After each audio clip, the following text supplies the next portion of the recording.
The radio crackled to life at 3:47 a.m., breaking the suffocating silence that had blanketed the Meridian Research Facility for the past 18 hours.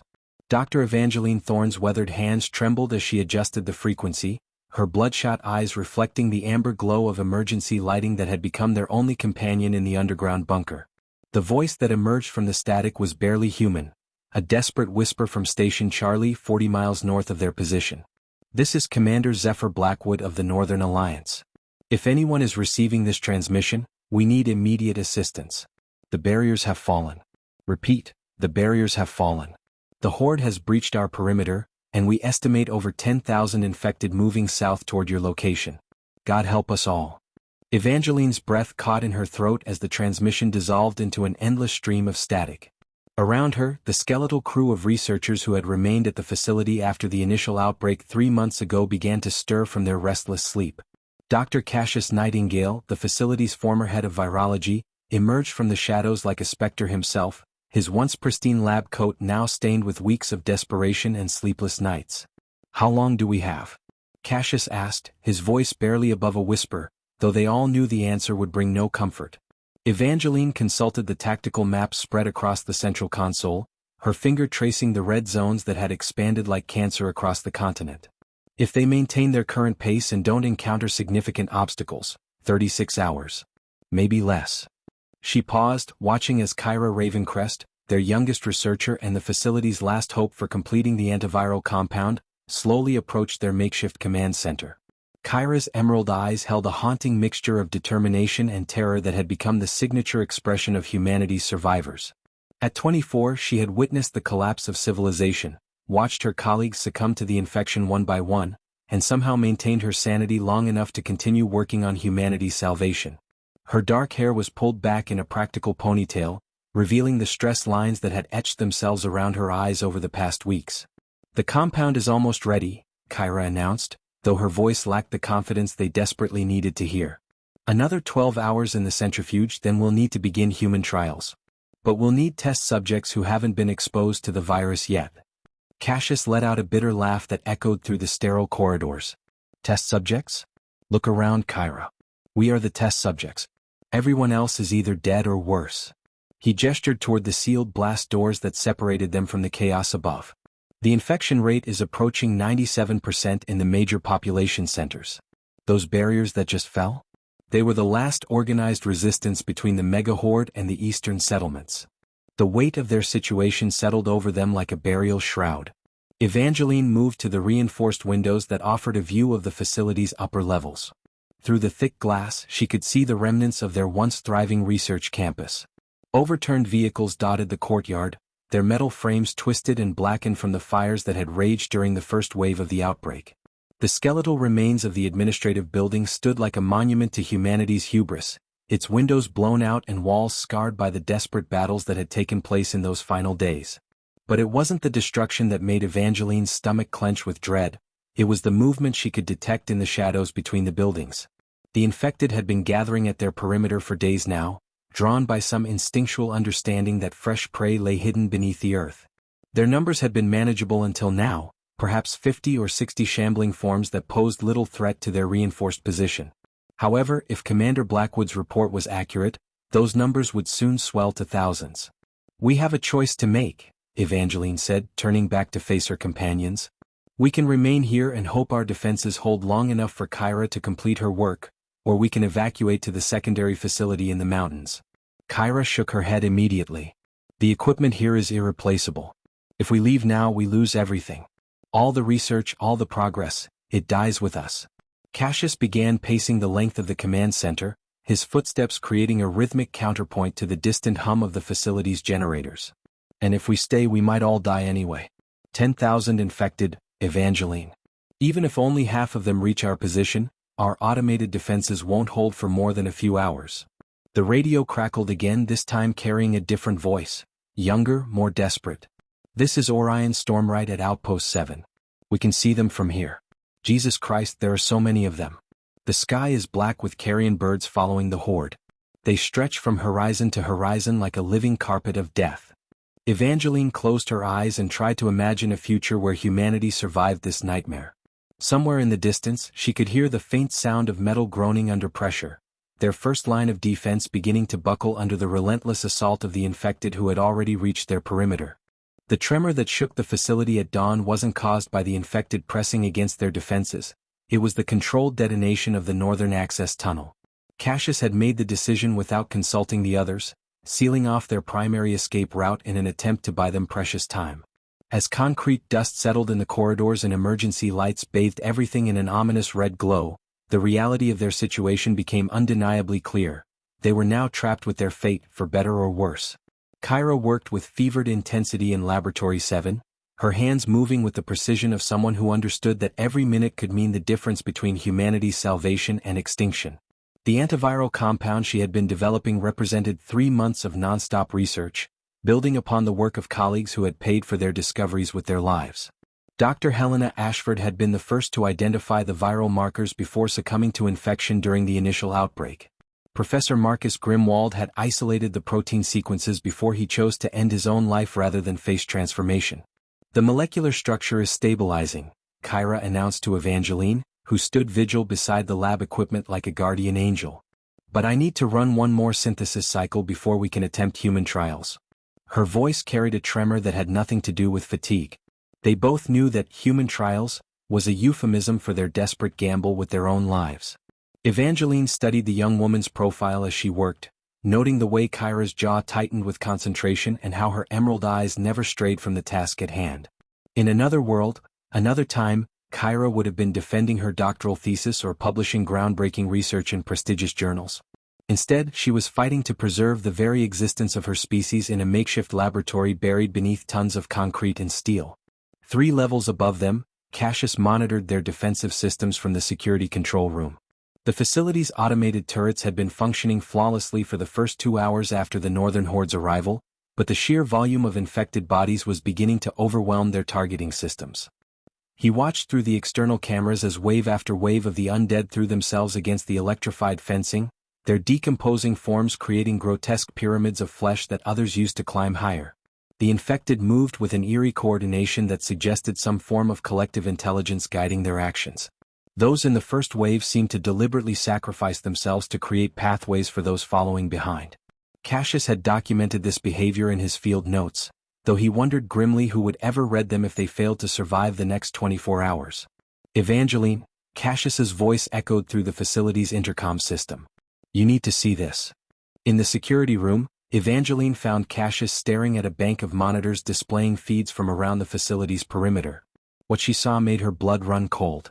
The infected weren't just attacking randomly, they were systematically testing different sections of their defenses, probing for weaknesses with an intelligence that defied everything they thought they knew about the virus.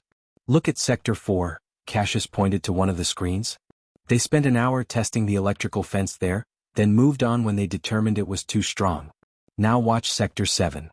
The camera showed a group of infected that appeared to be communicating through some form of gesture-based language, directing others toward a specific weak point in their perimeter.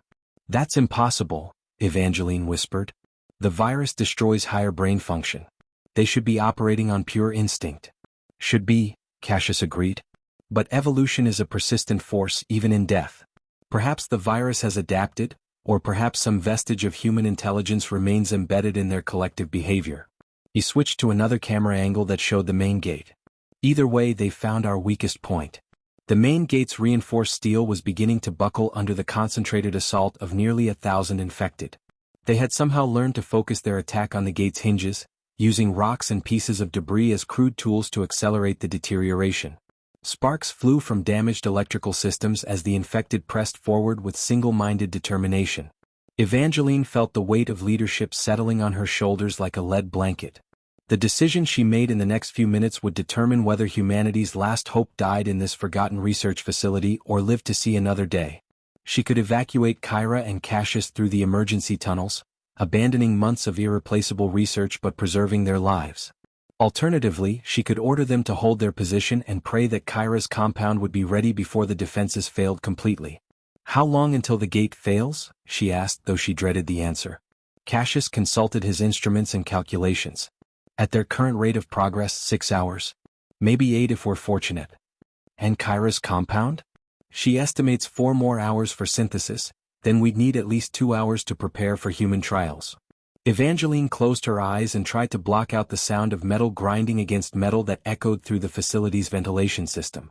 Somewhere above them, the infected were literally tearing apart the barriers that separated civilization from chaos.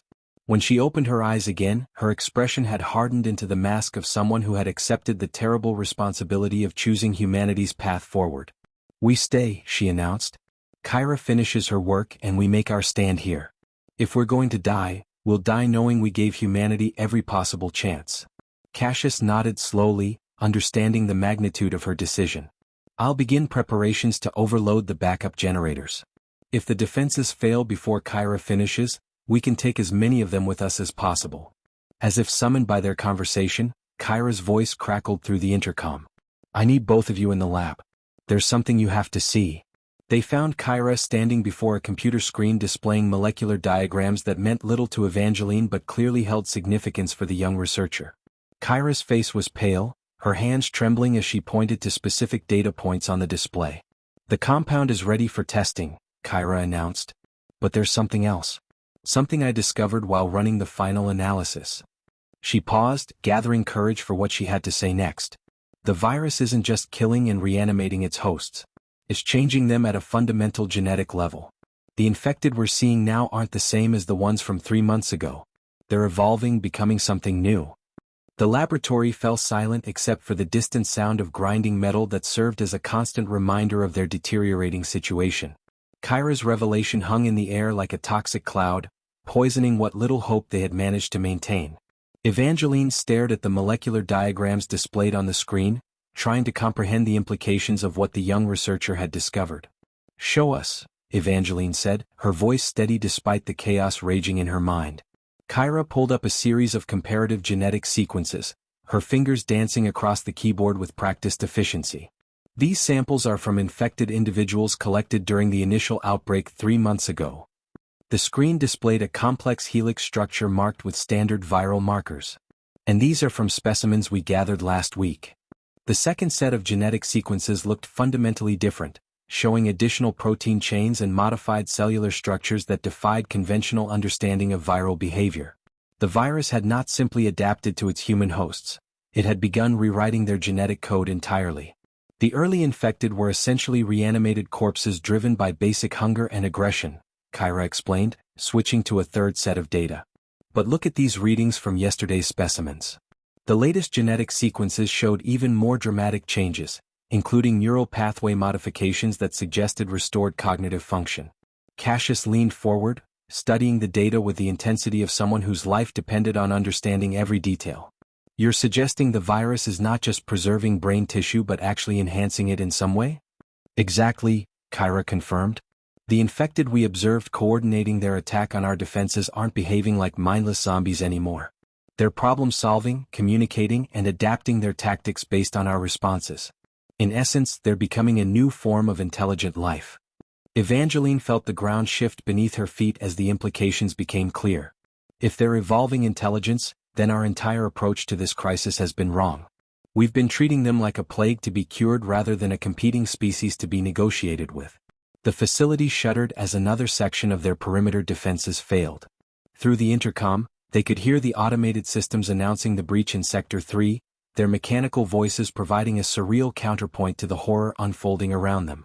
Red warning lights began flashing throughout the laboratory as the facility's AI calculated their rapidly diminishing chances of survival. "There's more," Kyra continued, her voice barely audible above the increasing chaos. "The antiviral compound I've developed, it works against the original strain of the virus, but these new evolutionary variants are showing complete resistance. Even if we could cure the infection, we're dealing with entities that are no longer technically infected in the traditional sense." Cassius moved to the laboratory's reinforced window, peering up toward the surface levels where shadows moved with increasing frequency. "So our months of work, all the sacrifices we've made, it's all been for nothing?" "Not nothing," Evangeline said, though her own confidence was wavering. "We've learned something crucial about what we're facing. That knowledge might be more valuable than any cure." She turned to Kyra with renewed determination. "Can you modify the compound? Instead of trying to destroy the virus, Can you create something that might allow communication between the evolved infected and uninfected humans? Kyra's emerald eyes widened as she considered the possibility. A translation protocol of sorts?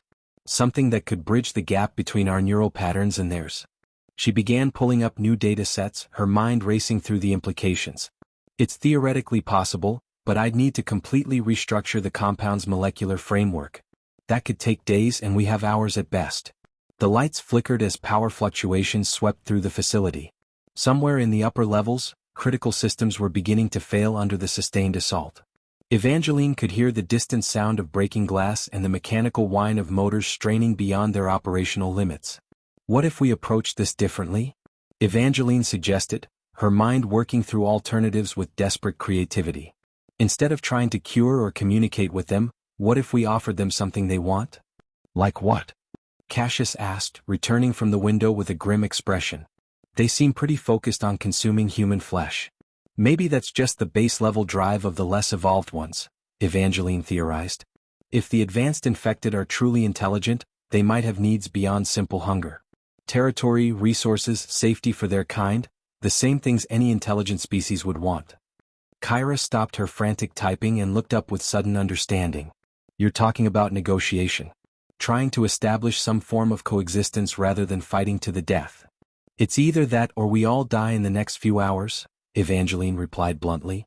The question is whether we can make contact with the evolved infected before our defenses collapse completely.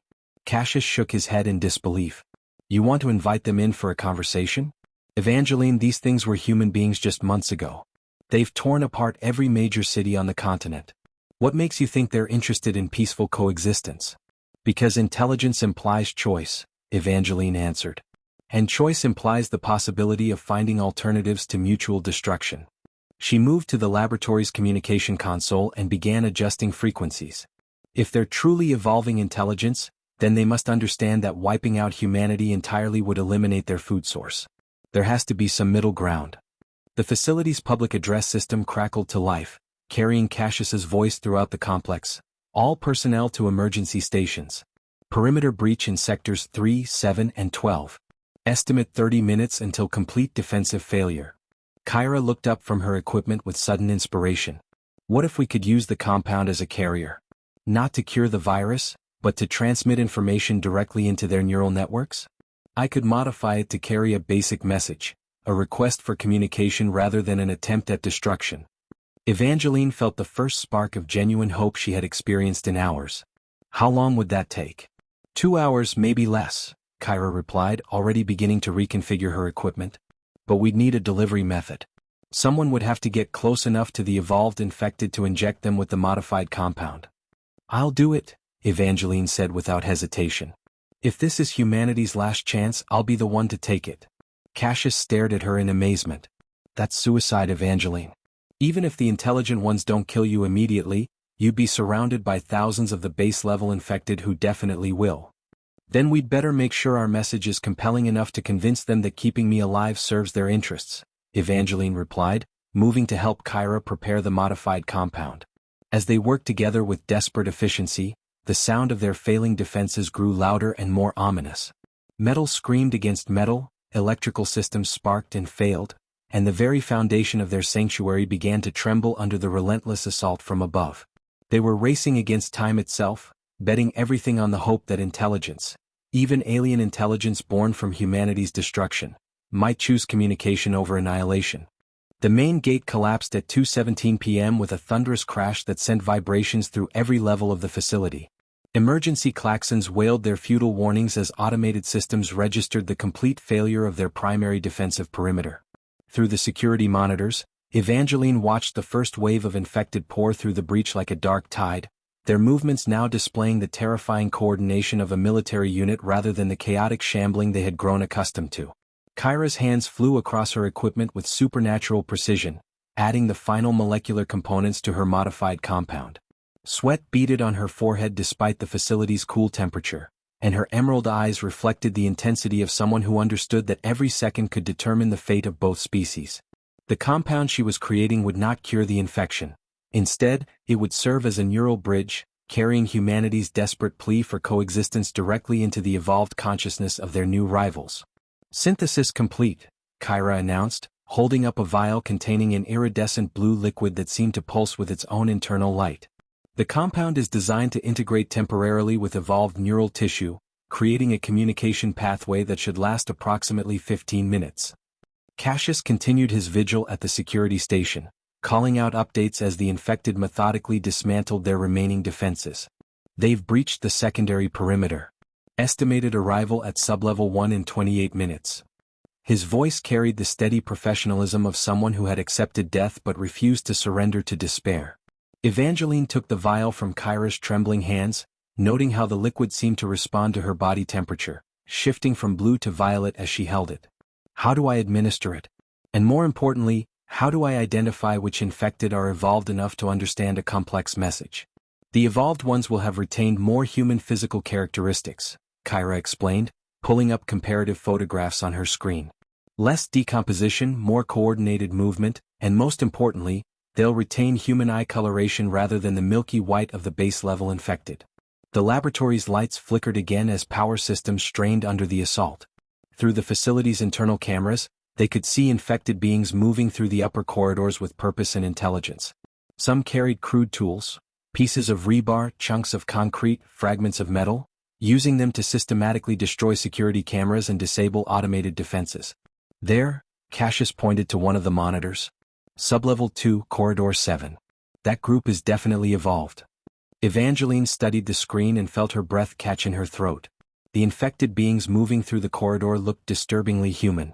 Their clothes were torn and stained, their skin bore the pale pallor of death, but their movements were fluid and purposeful. Most unsettling of all, their eyes retained the bright intelligence of their former humanity, now burning with an alien consciousness that seemed to evaluate their surroundings with predatory calculation. They're beautiful in a terrible way, Kyra whispered, unable to look away from the screen. It's as if death has given them a kind of perfection that life never could.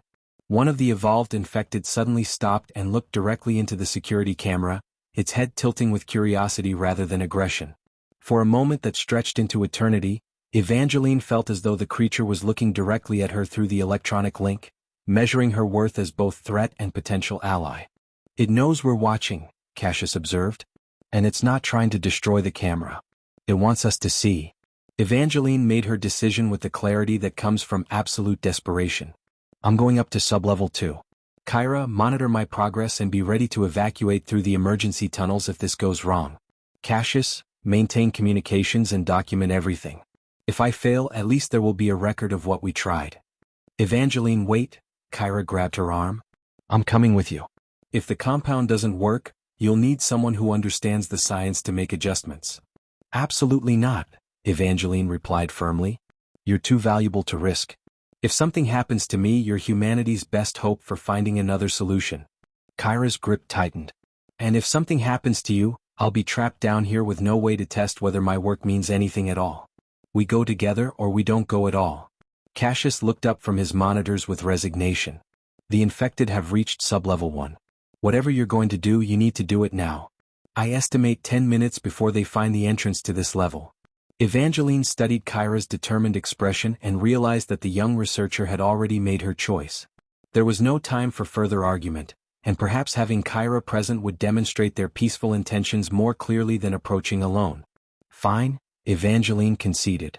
But we stay together, and at the first sign of hostility, we retreat immediately. She checked the modified compound one more time, ensuring the injection device was properly calibrated. Cassius, seal the laboratory behind us. If we don't return, don't let them take you alive. The journey from their laboratory to sublevel 2 felt like ascending from hell into purgatory. Emergency lighting cast everything in shades of red and shadow, creating an otherworldly atmosphere that seemed appropriate for humanity's first diplomatic mission to a species born from their own destruction. Their footsteps echoed through empty corridors that had once bustled with scientific activity, now serving as pathways for humanity's potential salvation or final doom.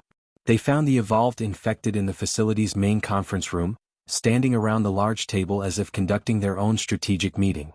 6 figures turned toward them as they entered, their movements synchronous and eerily graceful. These beings retained enough human appearance to be recognizable as former people, but their pale skin, enhanced physical presence, and burning intelligent eyes marked them as something fundamentally new. The largest of the group, a figure who had once been a tall man with dark hair, stepped forward with fluid grace. Its eyes, still blue but now carrying depths of alien intelligence, studied Evangeline and Kyra with obvious curiosity rather than hunger. Evangeline raised the injection device slowly, ensuring her movements were deliberate and non-threatening. "We want to communicate," she said clearly, her voice carrying throughout the silent room. "This compound will allow us to share thoughts and find a path forward that doesn't require the destruction of either of our species." The evolved infected tilted its head, and for a moment Evangeline wondered if she was about to witness the first interspecies diplomatic exchange in human history, or if she was simply offering herself as dinner to a more intelligent predator. Part 5. The Bridge Between Worlds. The evolved infected that had once been human regarded Evangeline with eyes that held depths of intelligence she had never encountered before. When it spoke, its voice carried harmonics that seemed to resonate on frequencies beyond normal human hearing, creating an almost musical quality that was both beautiful and deeply unsettling. "We understand your words," it said, each syllable carefully pronounced as if language itself was a new tool being tested. "But your intentions remain unclear. You offer communication, yet you come armed with the tools of your science." Evangeline felt Kyra tense beside her as they both realized the profound implications of what they were witnessing. These beings had not only retained their capacity for speech but had evolved beyond their original human limitations. The creature's voice carried undertones of collective consciousness, as if it spoke not just for itself but for the entire group surrounding them. "The compound isn't a weapon," Evangeline replied, maintaining steady eye contact despite every instinct screaming at her to flee. "It's a bridge. Dr. Ravencrest has modified it to allow temporary neural linkage between our species. We're offering to share our thoughts directly with you." The evolved infected exchanged glances with its companions, and Evangeline realized they were communicating through some form of telepathic network. Their eyes flickered with shared information, processing her offer through a collective intelligence that made individual decision-making obsolete. "You fear us," the spokesman observed, though its tone carried curiosity rather than accusation. "Yet you approach willingly. This contradiction suggests either great courage or great desperation." "Both," Evangeline admitted with honesty that surprised even herself. "Your kind has overrun every major population center on the continent. Our defensive systems are failing, and we estimate complete facility breach within minutes. If we don't find a way to coexist, both our species face extinction." Kyra stepped forward slightly, her scientific curiosity overcoming her fear. "May I ask what you call yourselves? Do you still identify with your human origins, or have you developed a new collective identity?" The question seemed to please the evolved infected, who turned its attention to Kyra with something resembling appreciation. "We are the Nexus, individuals linked through viral consciousness into something greater than the sum of our parts. We retain memories of our human existence, but those memories feel like distant dreams from another life. Do you still experience emotions as humans understand them?" Kyra pressed, her researcher instincts taking over despite their precarious situation. "We experience something more profound than emotion," the Nexus representative replied. "Pure understanding unfiltered by individual perspective. When one of us learns, we all learn. When one of us dies, we all carry that experience forward." The facility shuddered as more of their kind breached the lower levels. Through the conference room's reinforced windows, Evangeline could see dozens of evolved infected moving through the corridors with military precision, systematically shutting down the facility's automated defenses without destroying them entirely. "Why haven't you killed us?"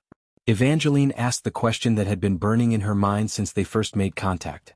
The Nexus representative moved closer, its enhanced presence filling the space between them with an almost palpable energy. "Because you represent something valuable that we cannot create ourselves? The spark of individual creativity that emerges from isolated consciousness.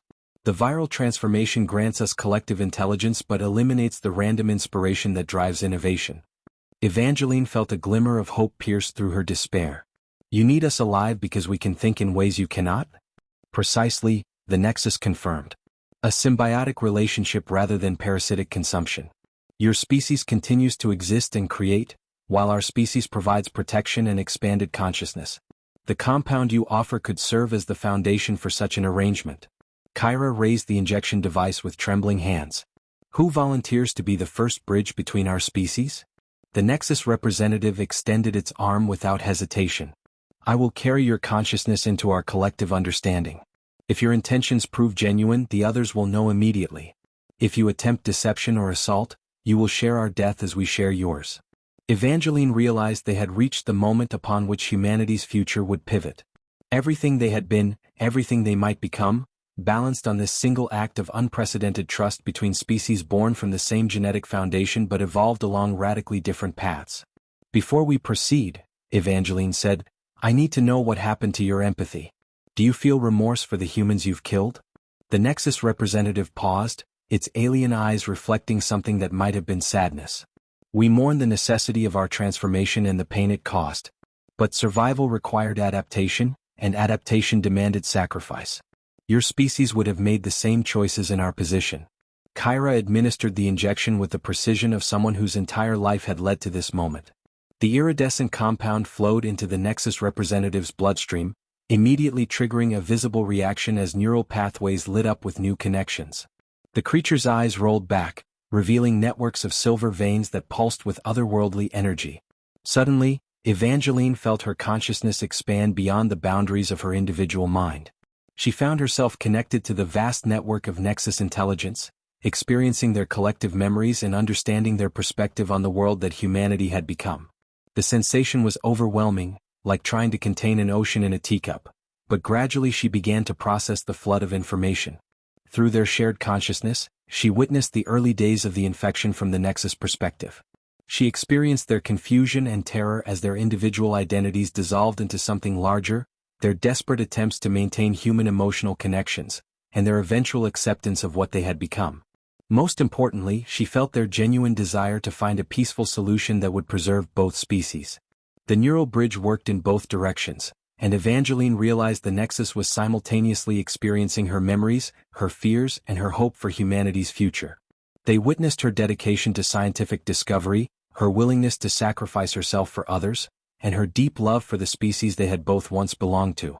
When the connection finally stabilized, both sides had gained something unprecedented, true understanding across the species divide.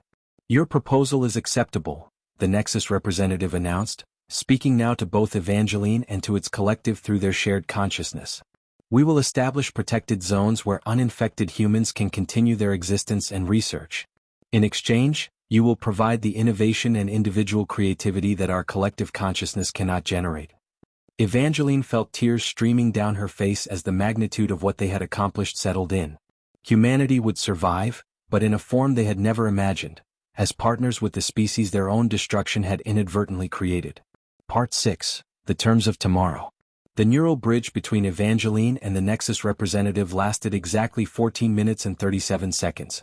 But in that brief span of shared consciousness, the foundation for a new world order was established. When the connection finally dissolved, both participants staggered from the intensity of the experience, their minds struggling to readjust to the limitations of individual awareness.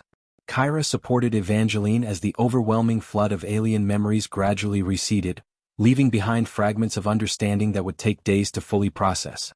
Through her temporary connection to the Nexus collective, Evangeline had witnessed their society from within, a vast network of shared consciousness that encompassed thousands of evolved individuals across the continent, all linked through the viral transformation that had given them their enhanced abilities. The arrangement is more complex than simple coexistence, Evangeline explained to Kyra as her cognitive functions returned to normal. They're offering us something closer to guided evolution. Protected human settlements where we can continue our research and development, with access to their enhanced capabilities when needed. The Nexus representative had remained motionless during the bridge's dissolution, its silver-veined eyes processing the flood of human memories it had absorbed. When it finally spoke again, its voice carried new harmonics that seemed to incorporate elements of Evangeline's speech patterns. Dr. Thorne's consciousness has been integrated into our collective understanding, it announced to its companions. Her species demonstrates remarkable potential for symbiotic partnership. We will proceed with the establishment of the first Covenant Zone. Through the conference room's reinforced windows, they could see dozens of other evolved infected moving through the facility with purposeful efficiency. Rather than destroying the research equipment as expected, they were carefully cataloging and preserving everything, their enhanced intelligence recognizing the value of humanity's scientific achievements. What exactly is a Covenant Zone? Kyra asked, her scientific curiosity overcoming her lingering fear of their new partners. The Nexus representative gestured toward the bank of monitors displaying tactical maps of the surrounding region. A protected territory encompassing approximately 50 square kilometers, centered on this facility. Within these boundaries, uninfected humans will be free to continue their research and reproduction under our protection. Nexus individuals will provide security and enhanced capabilities for projects that require abilities beyond normal human limitations. Evangeline studied the proposed boundaries and felt a mixture of relief and apprehension. The zone would encompass several abandoned research facilities, a small city that could be rebuilt, and enough agricultural land to support a population of perhaps 10,000 humans. It was a significant concession from beings who could easily have chosen complete extermination. What about humans outside the Covenant zones? Evangeline asked. There are still survivor settlements scattered across the continent. Additional zones will be established as circumstances permit, the Nexus representative replied. However, isolated human populations will be offered the choice of relocation to established Covenant zones or voluntary transformation into Nexus consciousness. Forced conversion will only occur in cases where human activities threaten the stability of our collective survival. Cassius's voice crackled through the facility's intercom system, interrupting their negotiations. Evangeline, I'm reading massive movement patterns on the external sensors. It looks like the main horde is arriving ahead of schedule. We have perhaps 2 hours before they reach our position. The Nexus representative's expression shifted subtly, and Evangeline realized it was receiving information through its collective consciousness. The approaching mass consists primarily of base-level infected, those who have not yet achieved evolutionary advancement. They pose a threat to both our species, as they are driven purely by consumption instinct without the intelligence to recognize potential allies. Can you control them? Kyra asked urgently. To some degree, the Nexus admitted. But their numbers are vast and their hunger overwhelming. The establishment of the first Covenant zone will require a demonstration of our commitment to protecting human settlements. Evangeline felt the weight of leadership settling on her shoulders once again. The immediate crisis was far from over. In fact, it was about to become exponentially more dangerous. What do you propose? A joint defense, the Nexus representative replied without hesitation. Your remaining automated systems combined with our enhanced physical capabilities and collective coordination. If we can successfully repel the base-level horde together, it will serve as proof of our alliance to both species. Through the monitors, they could see the facility's remaining automated defenses powering up under Nexus control. The evolved infected had not only preserved the equipment but had somehow improved its efficiency, coordinating the defensive systems with a precision that surpassed the original human programming. Dr. Ravencrest, the Nexus representative turned to Kyra. Your research represents significant value to our collective understanding. We request permission to integrate your knowledge into our consciousness through the neural bridge compound. Kyra hesitated, understanding the magnitude of what was being asked. Sharing her consciousness with the Nexus would grant them access to decades of scientific knowledge and research methodology, potentially accelerating their own development beyond anything humans could match independently. If I agree, Kyra said carefully, what guarantees do I have that my individual consciousness will remain intact? The bridge is temporary and non-invasive, the Nexus assured her.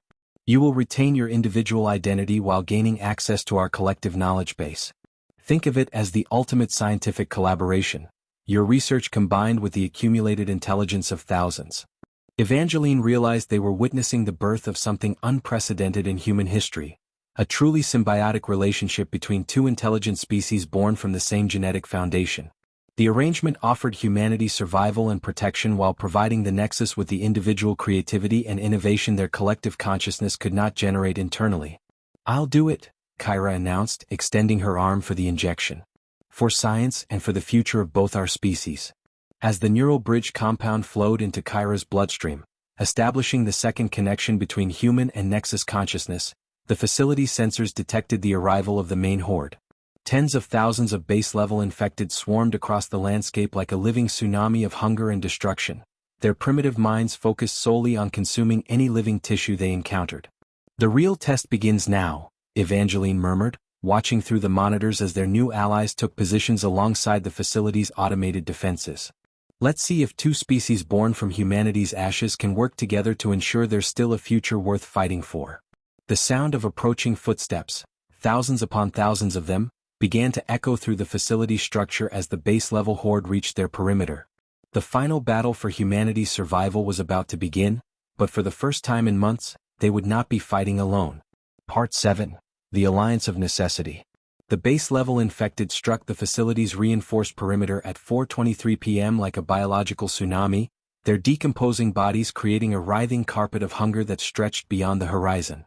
Through the security monitors, Evangeline watched in fascination and horror as the evolved Nexus beings positioned themselves at strategic points throughout the facility, their enhanced coordination creating a defensive network that operated with supernatural efficiency. Kyra emerged from her neural bridge with the Nexus Collective in a state of cognitive euphoria, her emerald eyes now carrying flecks of silver that indicated her temporary connection to their shared consciousness. "It's incredible," she whispered, her voice carrying harmonics that hadn't been there before. "They've retained the accumulated knowledge of every human they've absorbed. Decades of research, scientific breakthroughs, artistic achievements, all preserved within their collective memory." The facility shuddered as the first wave of base-level infected crashed against the outer defenses. Unlike the evolved Nexus beings who had approached with intelligence and strategy, these creatures moved with the mindless hunger of their original transformation. They threw themselves against electrified barriers, automated turrets and reinforced walls with complete disregard for their own destruction, driven by an insatiable need to consume living flesh. "Defensive grid at 60% efficiency," Cassius reported from the security station. "The Nexus modifications to our systems are extraordinary. They've somehow networked our automated defenses with their own cognitive abilities, creating a reactive defense system that adapts to attack patterns in real time." Through the monitors, Evangeline could see the evolved infected moving with fluid grace between the base-level attackers, their enhanced physical capabilities allowing them to eliminate threats with surgical precision. They moved like dancers in a choreographed performance, each action perfectly coordinated with their collective consciousness to maximize defensive efficiency while minimizing their own casualties.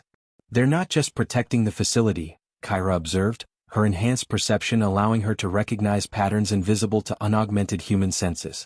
"They're actively herding the base-level infected away from specific areas. They're trying to preserve as many of them as possible while eliminating only those that pose direct threats." The Nexus representative who had first negotiated with them appeared beside Evangeline with the silent grace that characterized their species. "The base-level infected retain the potential for evolutionary advancement. Unnecessary destruction of their kind represents a loss of future collective intelligence. But they're trying to break through our defenses," Evangeline pointed out. "How do you balance preservation with protection?"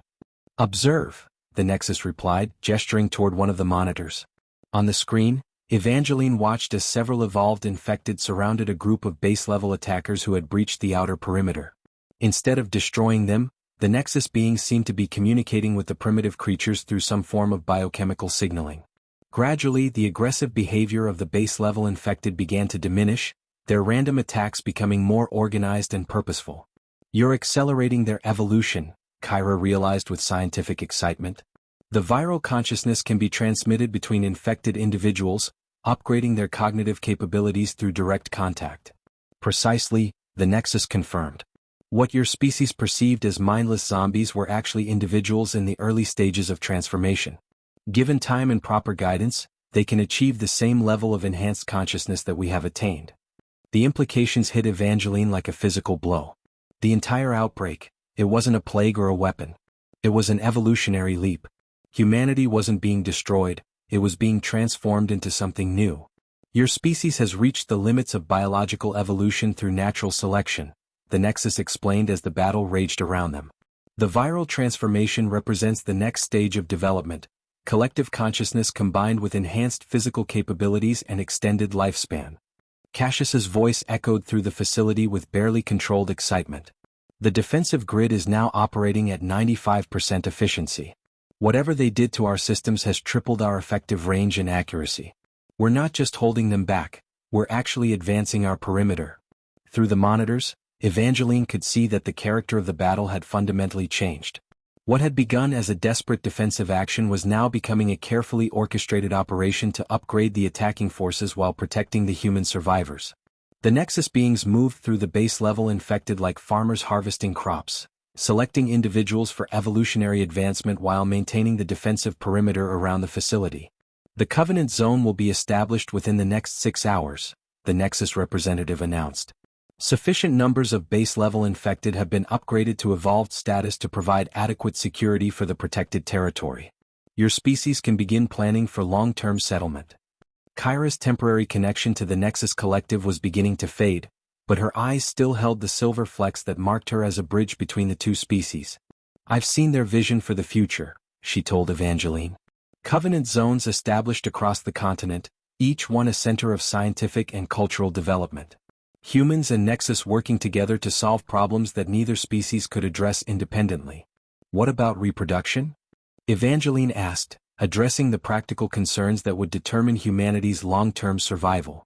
Can humans in the Covenant Zone still have children naturally? Natural human reproduction will continue unimpeded, the Nexus assured her. However, children born within Covenant Zones will have the option of choosing transformation when they reach maturity. The viral consciousness can be controlled and directed rather than spreading randomly as it did during the initial outbreak. The facility's defensive systems suddenly fell silent as the last of the base-level infected either retreated or underwent evolutionary transformation. In the space of 4 hours, a desperate battle for survival had become the foundation for a new form of civilization that neither species could have imagined independently. It's over, Cassius announced with wonder in his voice. The perimeter is secure, and we're reading organized movement patterns from all surrounding infected. They're establishing a protective formation around the facility. Evangeline moved to the reinforced windows and looked out at the transformed landscape. Where hours before there had been a chaotic mass of mindless predators, now there were hundreds of evolved beings moving with purpose and intelligence. They were clearing debris, repairing damaged infrastructure, and establishing what appeared to be permanent settlements in the area surrounding the facility. Welcome to the First Covenant Zone, the Nexus representative said, its voice carrying pride and hope in equal measure. The first step toward a future that neither of our species could achieve alone. As the sun began to set over their transformed world, Evangeline realized that humanity had not just survived its greatest crisis, it had evolved beyond anything their ancestors could have imagined. The price had been enormous, but the potential rewards were infinite. Part 8, The Price of Tomorrow. 6 months after the establishment of the First Covenant Zone, Dr. Evangeline Thorne stood on the observation deck of the rebuilt research facility, watching the sun set over a landscape that had been fundamentally transformed. Where once there had been abandoned ruins and roaming hordes of mindless infected, now there were thriving settlements where humans and Nexus beings worked side by side to build something entirely new. The facility itself had been expanded beyond recognition, its original underground bunkers now serving as the foundation for a sprawling complex that combined human scientific methodology with Nexus collective intelligence. Research projects that would have taken decades for human scientists to complete were now being finished in months through the collaborative efforts of both species. Kyra Ravencrest had become the first permanent human-Nexus liaison, her regular neural bridge sessions allowing her to serve as a translator between individual and collective consciousness. The silver flecks in her emerald eyes had become permanent, marking her as something unique, neither fully human nor completely Nexus, but a bridge between two forms of intelligence that had learned to complement rather than compete with each other. The latest population census shows remarkable progress, Kyra reported, approaching Evangeline with a tablet displaying demographic data. Covenant Zone Alpha now supports over 8,000 human residents and approximately 3,000 Nexus beings. Birth rates among humans have actually increased since the establishment of the zone, suggesting that security and stability have overcome the trauma of the initial outbreak. Evangeline studied the data with a mixture of pride and melancholy. The numbers represented humanity's survival, but they also marked the end of the world they had once known. What about the choice rates? How many humans are selecting transformation when they reach maturity? Approximately 30%, Kyra replied. Most choose to remain human, but there's a significant population that sees the advantages of Nexus consciousness. Enhanced physical capabilities, extended lifespan, and access to collective knowledge are powerful incentives. Through the observation deck's reinforced windows, Evangeline could see groups of human children playing alongside young Nexus beings who had once been human themselves. The sight was simultaneously heartwarming and heartbreaking, evidence of successful coexistence shadowed by the knowledge that these children would grow up in a world completely different from the one their parents had known. Any word from the other zones? Evangeline asked, though she already knew the answer would bring mixed emotions. Covenant Zone Beta in the former Pacific Northwest is thriving, Kyra reported. Population approaching 6,000, with similar demographics to our zone. Zone Gamma in the Great Lakes region has encountered some resistance from isolated human settlements who refuse to accept Nexus protection. And the base level infected? Less than 5% of the original outbreak population remains in primitive form. Most have either undergone evolutionary advancement or have been processed by the collective. Evangeline understood the euphemism. Not all of the base-level infected had proven capable of evolutionary advancement, and those who remained trapped in their primitive state had eventually been absorbed by the Nexus Collective to prevent them from posing ongoing threats to both species. Cassius Nightingale approached them from the research levels, his appearance showing the strain of someone who had dedicated the past 6 months to documenting humanity's transformation. His once pristine demeanor had been replaced by the practical efficiency of someone who understood that survival required adaptation to circumstances no one could have anticipated. "The psychological evaluation reports are complete," Cassius announced, settling beside them with a heavy sigh. "Approximately 40% of human residents show signs of what we're calling evolutionary anxiety, a persistent fear that their children will choose transformation and that humanity as they knew it will eventually cease to exist." "And the other 60%? Evangeline asked. "Adaptation syndrome," Cassius replied. "They've accepted the new reality and are actively working to build sustainable relationships with our Nexus partners. Some are even expressing interest in eventual transformation themselves." The conversation was interrupted by the arrival of the Nexus representative who had first negotiated humanity's survival. In the months since the establishment of the Covenant Zone, the being had evolved even further, its appearance becoming more refined and its intelligence expanding through countless interactions with both species. "Dr. Thorne," the Nexus being said, its voice now carrying harmonics that perfectly blended human emotional resonance with collective wisdom. "The Continental Council has reached a decision regarding the final phase of the Covenant Initiative." Evangeline felt her stomach tighten with anticipation. The Continental Council represented the collective intelligence of all evolved Nexus beings across North America, their decisions carrying the weight of thousands of enhanced minds working in perfect coordination. "What have they decided?" she asked, though part of her feared the answer. "Establishment of Covenant zones will continue until all surviving human populations have been offered protection and partnership," the Nexus announced. "However, the Council has also decided that voluntary transformation will be encouraged through expanded access to neural bridge technology. The goal is complete species integration within 3 generations." Kyra's silver-flecked eyes widened with understanding. "You're planning the voluntary extinction of baseline humanity." "Not extinction," the Nexus corrected gently. "Evolution.